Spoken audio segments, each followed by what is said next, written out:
ও high, আমি আমি তোর ব্যাগ। হ্যাঁ হ্যাঁ ব্যাগ, কিন্তু এই ঘরে তোর জীবনে আমার কোনো সকাল। প্রতিদিন সকালে টর্চার সেশন শুরু করিস। বই ঢোকে, বোতল ঢোকে, লাঞ্চ বক্স ঢোকে, পুষ্টির পিণ্ডি সব ঢোকাস।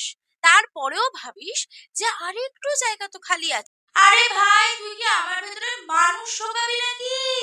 মানলাম ভাই, তোর পেন্সিল বক্স নেই, হতেই পারে, পেন্সিল বক্স নাই থাকতে পারে, কিন্তু তাই বলে তুই কালিওয়ালা কালিলেস পেন গুলো আমার ভেতরে রাখবি?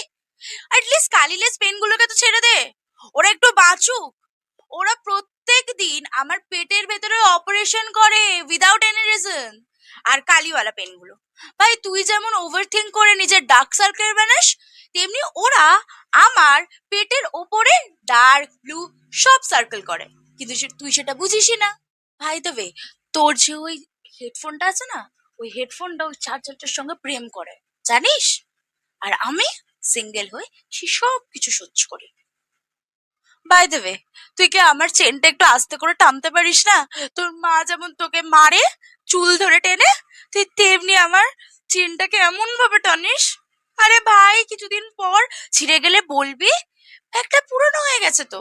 আরে ভাই, আমি পুরনো নই তো, পাড়ায় আমি অতিষ্ঠ হয়ে গেছি। হ্যাঁ ভাই, তোকে বাঁচাতে গিয়ে আমার বাকল, আমার ডিগনিটি, আমার জিপার সবটাই নষ্ট হয়ে গেছে, বুঝলি? শেষে একটাই রিকোয়েস্ট, ভাই আমাকে একটু ক্লিন করে দে প্লিজ।